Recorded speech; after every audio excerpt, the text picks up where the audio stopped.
So, good morning again, 7 minutes past 8 o'clock. It is Smart Means Business. The hashtag is SMB at 1, hashtag SMB, hashtag Driving Business, hashtag Smart24 Up. That's hashtag JP Live.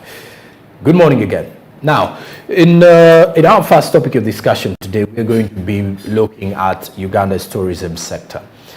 This, like I mentioned earlier, it is a sector that brings in a lot of revenue, both locally, but more so from the foreign part of it, with the foreign tourists that come in quite huge numbers and bringing in a lot in there, and it has impacted greatly on a number of businesses.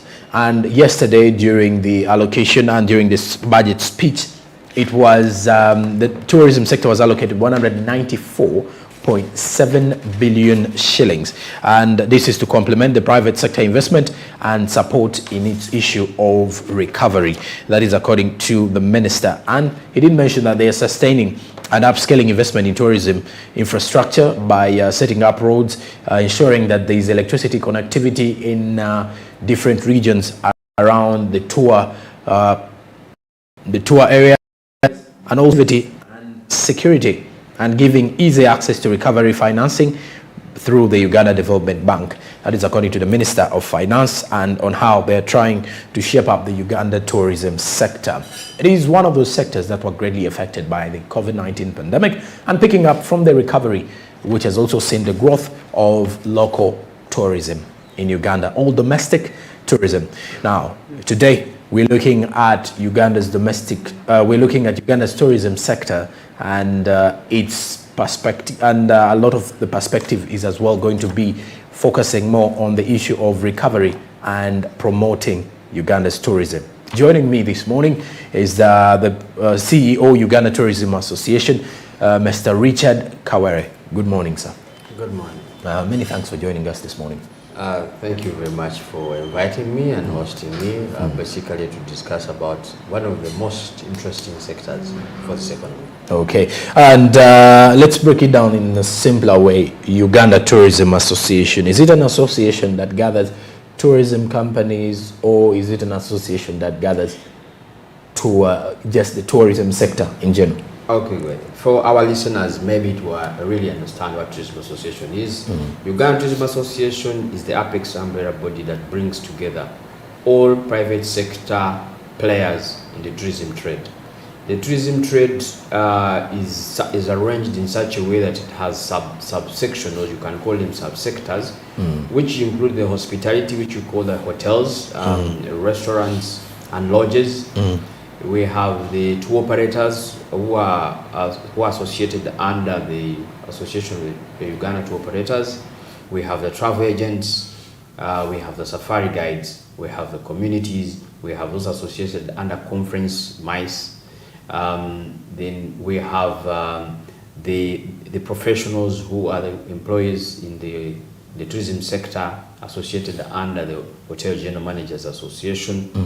And recently we've had other people coming on board, like the cultural institutions, the Buganda Heritage Tourism Board, and others, the Kasese Tourism Investors Forum. Okay. So basically the association brings together all private sector players in the industry for purposes of harnessing their voice to negotiate with government for better policy, for better investment climate, basically to see how tourism can thrive. Okay. That is the Uganda Tourism Association. If we were to break down something about the performance of the tourism sector last year, what are those, if you're to give us a simple review, how did the sector perform in general? Thank you. Now, the sector performance for last year cannot be discussed in isolation of what has been happening in the industry. Yes. Allow me to pick it from the backyards before last year, because last year would look extremely isolated.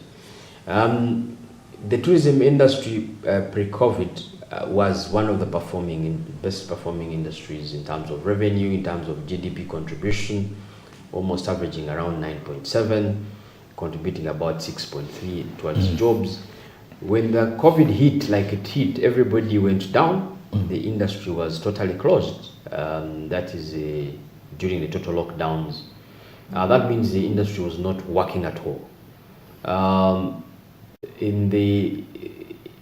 When there was some ease in terms of there was an ease in the lockdown or in the restrictions of travel, where the international travel was opened up. That was, I think, 2021 around June. Then being allowed after the opening up of the economy, we saw some bit of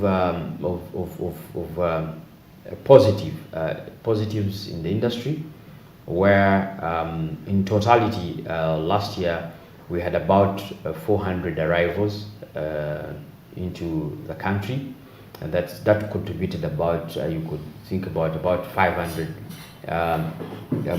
about 1 million US dollars, something like that. But then in terms of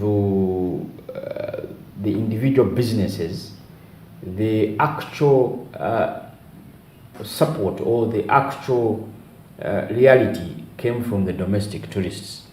The domestic tourists embraced travel into their country.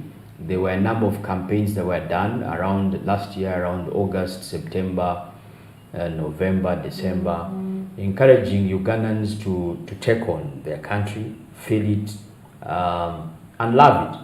And it gave us a very good positive, I would call it, numbers.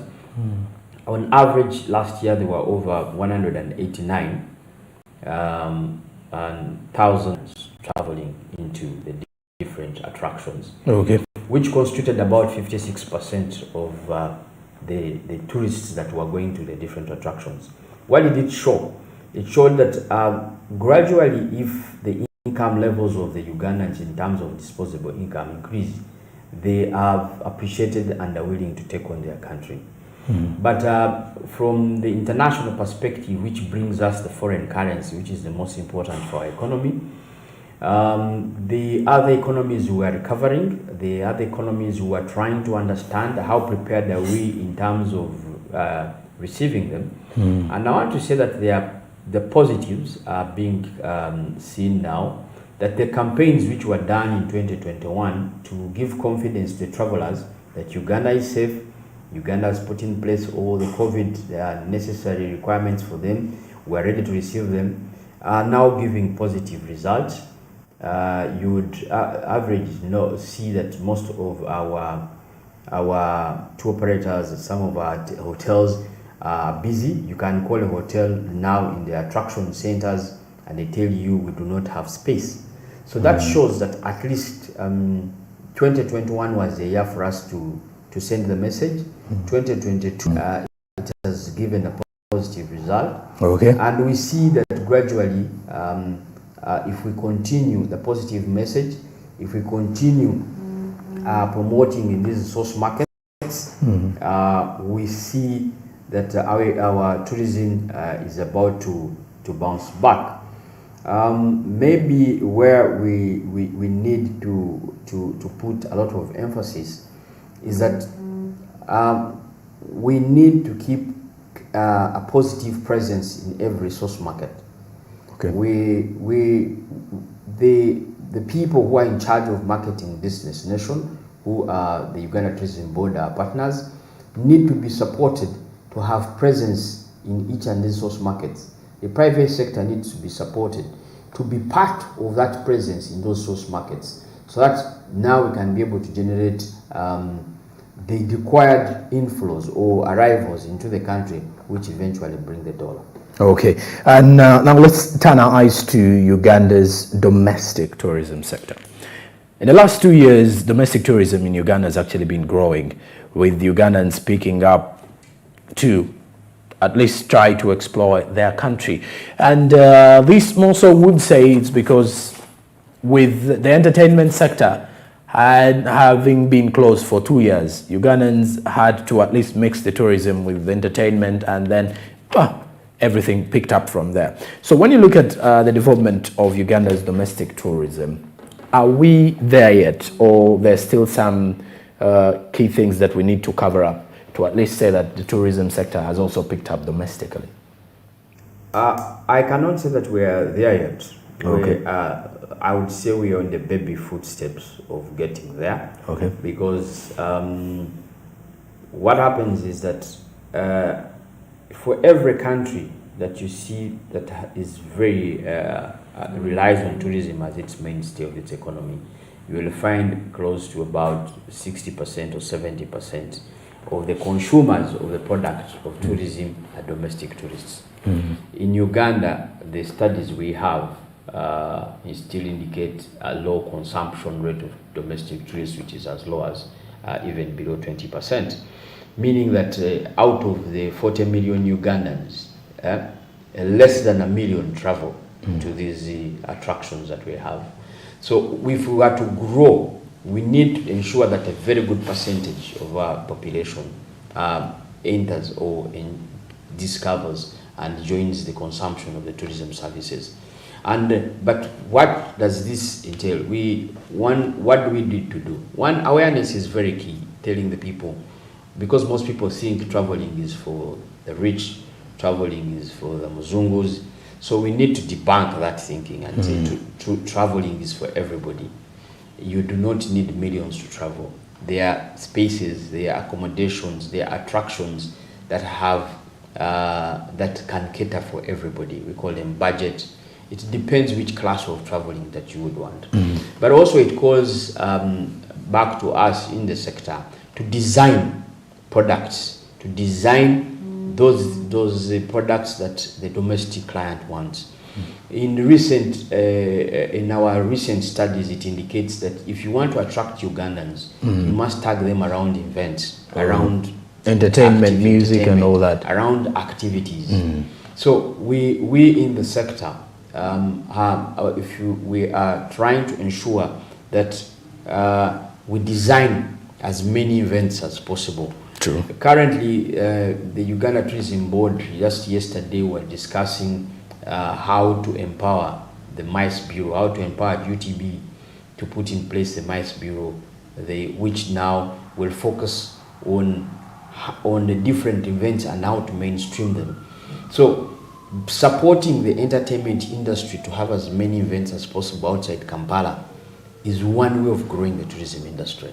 So tourism cannot grow in isolation. We need to work with the different partners, the different subsectors, the different sectors of the economy to try and see. Tourism is a huge catalyst for the other industries. But the other industries must also come to support the tourism. So that is basically where we are. If we are to ensure that Ugandans are to travel, we must put up events, we must attract them. Then there are those who want to travel high class, the leisure travels. The accommodations are there. So basically, as a country, we need to focus our energies on what has been researched and what has been found to be working, so that we can be able to support the people in the industry. And then as we support the people in the industry, we're supporting employment of our people, we're supporting the growth of the economy. And how? Investment. One of the biggest challenges in our industry is transport. Of course, right now when you talk about transport, it is the fuel, the cost of movement is so high. Most people, if you are to move from here to Maxon Falls, the cost of fuel and the cost of hire of the vehicle is high. So we are saying, can we have pooled trips? Can we have group travels? Can government be able to support the private sector to invest in such vehicles that can be able to provide pool movement? So in there, the cost of travel to you as an individual comes down because you are in a pool kind of vehicle. And then you go and find these different activities, attractions, and national parks. Everybody is prepared. Okay. But how do we reduce the cost to this domestic traveler to be able to enjoy his country? Okay. Those are some of the key things that we need to discuss. All right. And speaking of the domestic tourists, with the engagements I've actually been having with some of the private tourism companies in Uganda, which seemingly now there are very many. If under the Uganda Tourism Association, do you believe by having a lot of these companies coming up, private-based tourism companies, do they have a big impact on the growth of domestic tourism? The tourism private investment companies. Yes. Once you see that many people are opening up private tourism companies in the sector, it's a sign of growth. That means people have seen opportunities and they're preparing themselves to take advantage of the opportunities. Okay. So it is a positive trend. But what I would request from them is that when you open up a tourism company, please visit Uganda Tourism Board, visit the respective associations under UTA, give you some level of guidance on how you can professionally run your tourism enterprise, whether it's a community, whether it's a travel company, whether it's a hotel. There are basic standards. We are sometimes challenged when we visit some places and they're falling below the standards, because we don't prepare only for the Ugandan, we prepare even for the foreigners who have experienced standards elsewhere. So as you open up, take care of issues of standards, so that when you provide that product to the traveler, whether it's a Ugandan or a foreigner, the levels of satisfactions are high, and they're able to see that actually when I visited this place, the accommodation was good, the service was good, the explanation, the communication of the employees was good.